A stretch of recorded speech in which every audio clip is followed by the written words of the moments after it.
Hello guys, hello to all of you. मैं हूँ Simran, study point by Seema से। जैसा कि आपको पता है, हम पढ़ रहे हैं Rajasthan GK for all competition exam. So guys, today I ask and all about you that कि सारे टॉपिक्स जो मैं क्लियर कराती हूँ उनमें से आप मुझे बता सकते हैं कि पहले कौन सा टॉपिक्स करवाएं। स्पेशली जो बीएसटीसी सीईटी एग्जाम्स के हैं, वनपाल वन रक्षक, उसके आप मुझे सजेस्ट कर सकते हैं कि नेक्स्ट वीडियो का टॉपिक ये रहे। बट पहले उसका जो नेक्स्ट जो बिफोर टॉपिक चल रहा है वो कंप्लीट हो जाए उसके बाद। तो जैसे कि आपको पता है, अपना मेवाड़ का गोहिल राजवंश जो कि 4 दिनों में कंप्लीट होने वाला है, और मैंने आपको पहले ही कहा था इसको कंप्लीट होने में 20 से 25 डेज लगेंगे, क्योंकि ये बहुत बड़ा टॉपिक है। यानी कि यदि राजस्थान की हिस्ट्री चाहिए तो सबसे बड़ी हिस्ट्री यानी कि 60 या 65% जो हिस्ट्री कवरअप करती है वो मेवाड़ राजवंश ही करता है, और बाकी जो है वो 40% के अंतर्गत आता है। तो अपन का 4 दिन में जो कि मेवाड़ का जो ये वंश है वो कंप्लीट होने वाला है। उसके बाद जो छोटे छोटे जो राजवंश है वो कंप्लीट होंगे। लेकिन उसी के साथ में आज हम स्टार्ट कर रहे हैं जैसलमेर के राजवंश के बारे में। उनके कौन कौन से राजवंश है, कौन कौन से राजा थे, उन सब के बारे में। तो हम पढ़ रहे हैं राजस्थान हिस्ट्री। तो प्लीज मेरी आप सबसे रिक्वेस्ट है कि आप पढ़ने वाले सारे स्टूडेंट तक ये शेयर करें, ताकि ज्यादा से ज्यादा जो स्टूडेंट्स को इसका हेल्प मिल पाए, सपोर्ट मिल पाए। और आई थिंक आपको ये वीडियोस अच्छे लगते होंगे, और इसमें बहुत ज्यादा लॉन्ग मैटर भी है जो सारे एग्जाम को क्लियर करवाता है। सो आप आगे से सेंड कीजिए ताकि उनको भी ये मैटर मिल पाए। तो अभी आज हम स्टार्ट करेंगे जैसलमेर का राजवंश। तो जैसलमेर के इतिहास के बारे में हम पढ़ते हैं। स्पेशली जैसलमेर भाटी राजवंश आप सभी को पता है। हम सारे जो मेन हैं राजवंश, इनके बारे में हम जो कि पढ़ेंगे। तो जैसलमेर का इतिहास। तो आज हम पढ़ेंगे जैसलमेर जो था उस क्षेत्र, उसके बारे में, उसके कौन कौन से राजा क्या क्या हुए थे, वो सारी चीजें जो कि हम देखेंगे। तो जैसलमेर स्पेशली भाटी, और भाटियों को क्या कहा जाता है?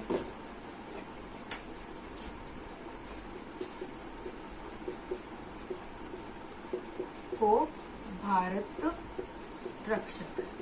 क्योंकि जैसलमेर का जो इतिहास है बहुत ज्यादा, जैसे कि मेवाड़ का इतिहास है उसी प्रकार गौरवशाली है। तो इसकी जो स्पेशली जो मतलब जाति या फिर वंशज थे वो भाटी वंशज थे।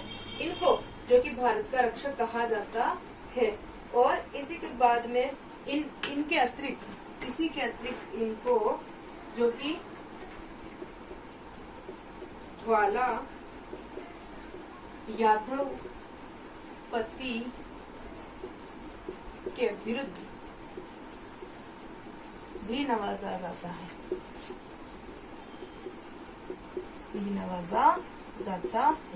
तो मेन पॉइंट्स बन गई। जैसलमेर इतिहास में स्पेशली भाटी जाति अपना महत्व स्थान रखती है, और क्या क्या इनकी जो कि इनकी विशेषता है वो भी आपको पता होनी चाहिए। यह हो गया। उसके बाद में है भाटी वंश की उत्पत्ति। भाटी वंश की उत्पत्ति ये भी आपको पता होना चाहिए। तो भाटी कोई इनको श्री कृष्ण के वंशज व चंद्रवंशी मान, तो इनको क्या स्पेशली श्री कृष्ण के वंशज तथा चंद्रवंशी मानते हैं। सूर्यवंशी मानते हैं तो क्या आते हैं?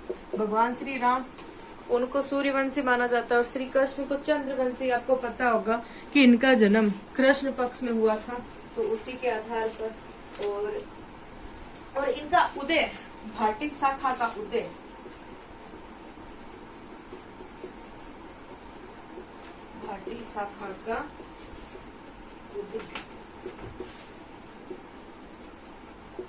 यदुवंशी प्रेस बालदा से क्या है, जो कि मतलब भाटी शाखा का उदय माना जाता है। यदुवंशी प्रेस बालदा के पुत्र का क्या नाम था? भाटी। उन्हीं से भाटी वंश का जो भाटी शाखा है उसका उदय, उसकी शुरुआत मानी जाती है। ये हो गया। फिर है कि भाटी ने कालांतर में क्या किया, भटनेर में अपना राज्य स्थापित किया। जो ये भाटी थे इन्होंने क्या किया, भटनेर में राज्य स्थापित किया। तो गाइस, पहला भाटियों का भारत का रक्षक, इनको कैसे नवाजा जाता, फिर इनकी उत्पत्ति किससे मानते हैं, चौथा कि भाटी शाखा का उदय किसने किया और इन्होंने क्या बसाया था, भटनेर नगर राज्य जो कि बसाया था। ये हो गया। इसके बाद में है कि इन्होंने भूपत जो 285 ईस्वी की बात है, सॉरी ईस्वी में भाटी के पुत्र जिनका नाम था भूपत ने भटनेर दुर्ग, जो भूपत है ना, उन्होंने भटनेर दुर्ग का निर्माण कराया। और इस दुर्ग को और क्या कहा जाता है, हनुमानगढ़।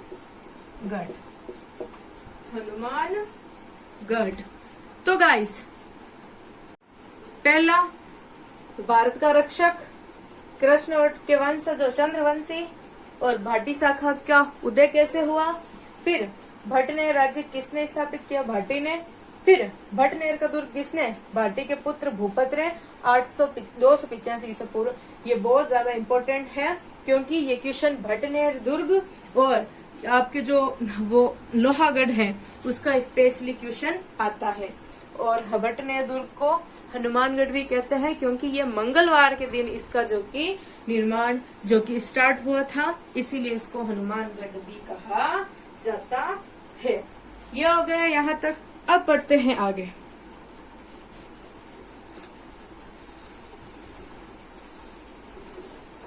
तो सबसे पहले इनकी उत्पत्ति कैसे हुई, उनको क्या माना जाता है, भूपत कौन थे, इन्होंने कौन से दुर्ग का निर्माण, भाटी कौन थे, भाटी ने भाटी शाखा का उदय किया, वो भी आपको पता होना चाहिए। और फिर बाद में बात आती है भूपत के वंशज मंडल राव ने, जो कि 599 ईस्वी में मारोठ नगर की स्थापना तथा मारोठ किले की नींव। यानी कि सबसे पहले आए थे भाटी, फिर भूपत के वंशज आए आपके मंडल राव। इन्होंने क्या किया, मारोठ नगर की स्थापना, उसी के साथ मारोठ किला भी बनवाया। फिर आपके ये हो गए। फिर मांडन के पुत्र, यानी कि इनके बाद आए मांडन, और मांडन के पुत्र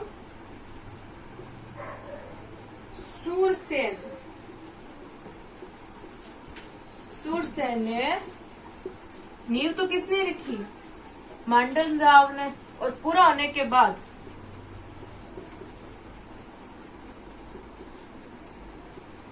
पूरा हो गया, उसके बाद सूरसेन ने क्या किया, मरोठ दुर्ग पूरा होने पर उसे क्या बनाया, पर उससे अपनी राजधानी बनाया। क्या बनाया, राजधानी बनाया। कब, 623 से 629 ईस्वी तक राजधानी रही क्या, मारोठ नगर। इसलिए ये आपको सीक्वेंस से पता होना चाहिए कब किसने क्या क्या किया। ये हो गया।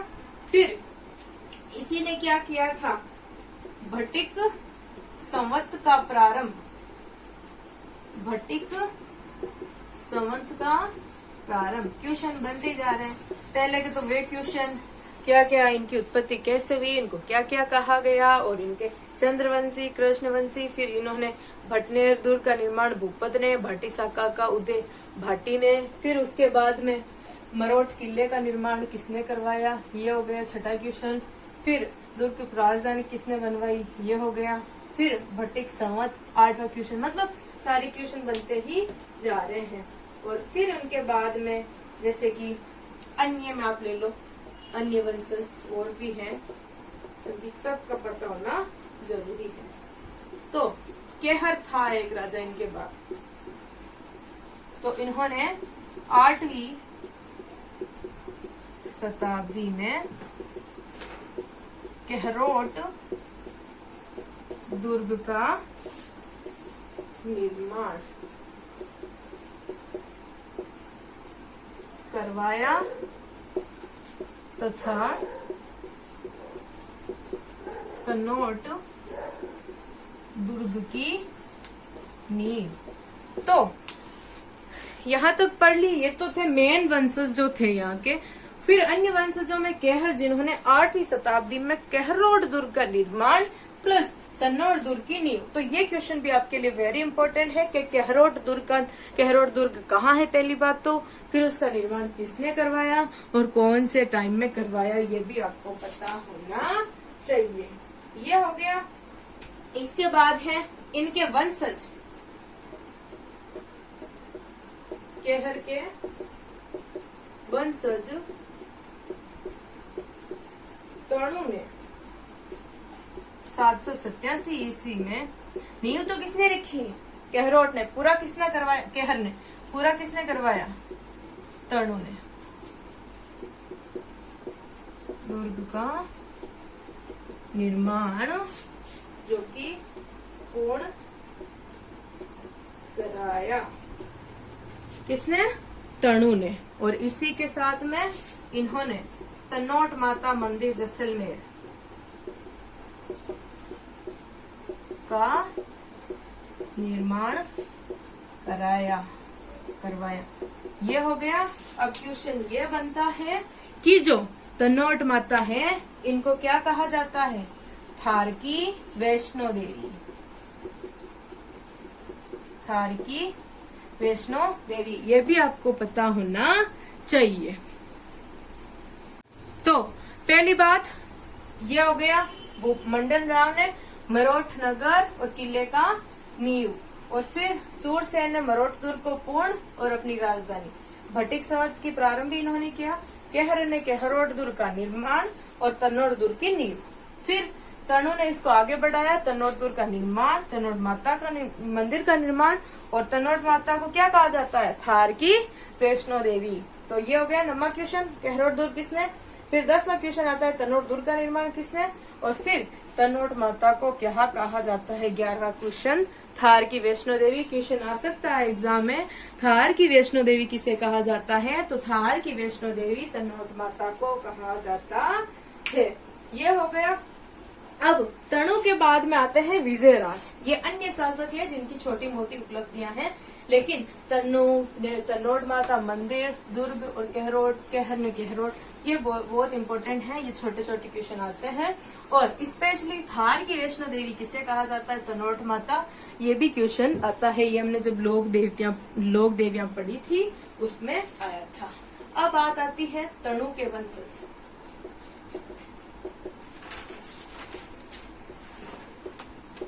विजयराज के पास। तो अब बात आती है तणु के वंशजों की। तो तणु के वंशजों में विजयराज के पास क्या था, तन्नौट, केहरोर, भटनेर, मरोठ, बटनेर, मूमनावाहा नामक 5 दुर्ग थे। आई थिंक ये है जो यहाँ से विजयराज, यहाँ से ये स्टार्ट होता है। जो जैसलमेर का भाटी राजवंश है, स्पेशली रावल देवराज से स्टार्ट। ये कुछ इनका जो कि शासन चला वो कुछ ज्यादा लंबा था, ना कोई बात, इनका कोई विशेष उपलब्धियां नहीं थी। तो ये हो गए विजयराज। तो विजयराज को विजयराज चुड़ाला नाम से भी प्रसिद्ध है, जाने जाते हैं। अब है तन्नौट का शाखा। तो 841 ईस्वी जब थी तब विजयराज ने अपने पुत्र उनके पुत्र का विवाह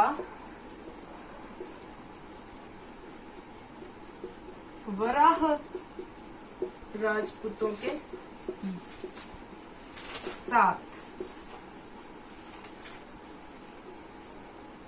यानी कि जो वराह राजपूत हैं उनके साथ संबंध बनाए अपने पुत्र के विवाह को लेके।